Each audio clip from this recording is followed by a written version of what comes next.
Sian, welcome. Thank you for joining me to answer a few questions in your Thanks busy for having day. me. All right, so the first question for you is, can you believe it's been 2 years? No, it's I can't. Time's just really speeding by. I can totally believe that. All right, we've all seen your reaction to finding out you had been selected for the I-4 mission. How memorable was that rush of emotions? Can you still feel it when you think back about it? Oh yeah, that was one of the best days of my life when you get the golden ticket. And so I still can't believe it happened. Some days I'm just like I have to remind myself that I went to space. Oh, that's got to be a wonderful problem, I got to tell you. Okay, now we're going to fast forward to the launch. What was going through your mind during the countdown? I was laser focused on, my task at hand as the mission pilot. And so, it's like I kind of equate it to, the Olympics. When you get notified you made the Olympic team, me getting the, golden ticket, everybody's excited for you, but you're like, whoa, I still have to like be successful in the mission, and that's like being successful competing on the day for the gold medal. And so you've got a job to do. You want to make sure that you're taking that very seriously and doing paying attention. But I will say that when we got down to 10 minutes, I was like, because a lot of times, the missions get scrubbed. And we get down to 10 minutes. I'm like, all right, we're going to do this. Yeah, let's do it. And it was nothing but pure joy and excitement because, from that selection, getting the golden ticket to launching and lifting off, you can't get hurt. You can't get sick. It's during COVID. You have to qualify for your mission pilot seat. I mean, I imagine just like an Olympic athlete, once they've made the Olympic team, they are, while they're training and getting prepared, they're also slightly terrified that they're going to get injured or hurt leading up to the big day. And somehow that derails their opportunity. And so when we got down to that, getting strapped in and ready to go, and being fully prepared by SpaceX to take on this endeavor, you're just so happy that you made it. This was the moment. You're there. Excellent. Best memory during the flight?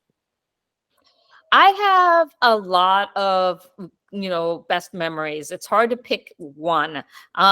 Definitely there are moments that really stand out. When the second stage cuts off and your hands are floating and the 0G indicator is flying by. And then also when we opened another one was seeing Earth from the Dragon Eye window for the first time. And then, of course, when we opened up our forward hatch to the cupola, I took this film, and to me, it's one of my favorite videos of all time, was capturing my crew's reaction, turning on the music to 2001, and just seeing the Earth from that perspective was amazing. Holy shit.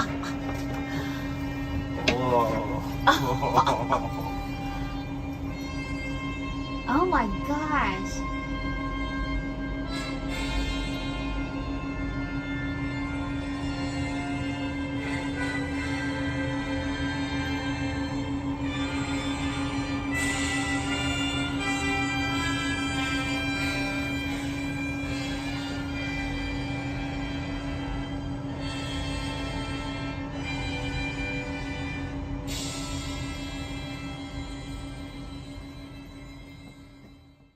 Worst memory of the flight? Oh, I don't think there are any. Like, I mean, there are events that no, but I mean, I can't think of a worst memory. How can you have a bad memory after a successful space flight? They're all Absolutely. good memories. All right. After your crew and you landed safely back on Earth, were you sad that you had to come home? Oh yeah, when it ends and you're headed home, it's bittersweet. You're super excited because you've had this amazing adventure, but you've become really close with your crewmates. You've had all all of this amazing training and experiences. And, one of the things is you've got to learn how to transition and move into a new space and new adventures and new, crewmates on Earth that you're being creative with and hanging out with. And so those are just one of those transitions are always, challenging. Mm-hmm. Okay. Talking about your crew, tell us one thing about each of your crewmates that best describes the kind of person they are. Oh, wow. So Jared Isaacman is the most generous human I've ever met. He's thoughtful and with his intentions. So I can't say enough of how a special human he is. And then Chris Sembrowski, or Hanks, I should say. Hanks is very thoughtful and considerate himself. We gave him Hanks because that call sign Hanks because he was like Tom Hanks, the everyday dad and stuff, and very, very reliable when it comes to, well, what I loved about Hanks is that he was always willing to help out and share his knowledge, and I just think about the fact that a lot of times people don't think about how important inventory is when it comes to keeping the spacecraft nice and tidy and orderly, particularly when you're dealing with the center of gravity coming back from space. Everything has to be accounted for, put in its place, inventoried with SpaceX, all of that. And so Hanks doesn't get enough credit for how critical his job was in making sure that we did not burn up and tumble in the atmosphere by throwing our center of gravity off with water bottles. And then, Haley is, we became really close during the mission. I think of her like a little sister, and she just is, I think of sunshine and happiness when I think of her, and positivity, and just how she can come into a space and light it up. And we spent a lot of time up in the cupola, not stargazing, but looking back at Earth and seeing the Earth at night and things like that. And just so many special memories of and selfies with me and Haley. Oh, that's fantastic. Thank you. Last question. Are you ready to go back? I would love to go back. I think that would be, that's like lightning striking twice, right? But things are changing, and there is opportunities that are going to be coming down the pipeline. So maybe I'll be able to go back, but I'm excited for all the people. I want to see friends fly. I want to see other people who have been chasing space their entire life. I get to experience Earth light and have the experience that I've had. But if somebody's looking for, a Dragon mission pilot, look me up. All right. You'll never say no to a free ticket, right? No, exactly. I'll never say no to a free ticket. But one of the big things that I'm a fan of is just how do we all rise together, and so how to support anybody who is helping to advance human space flight.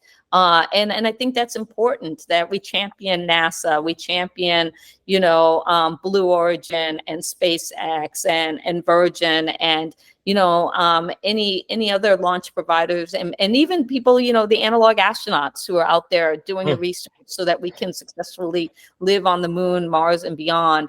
I love to say how when we're advancing human spaceflight that, we're solving for space, we're solving for Earth. And I think that that's just an important message that we share with the world, and, being a part of Inspiration 4, not only having this amazing fundraiser for St. Jude Children's Research Hospital to help in childhood cancer, but to also, do medical research and inspire people that this is possible, and to get them to really start to think about those connections between human space flight and our mission here on Earth of becoming more sustainable and connected to our planet, so that future generations can enjoy the beautiful world that the Earth is. Well, Sian, you definitely have been an inspiration to a lot of people, including myself and my group, the Inspired 24. I want to thank you for taking time out of your busy schedule to answer some questions, and congratulations on the 2nd anniversary of your flight. Thank you so much for having me.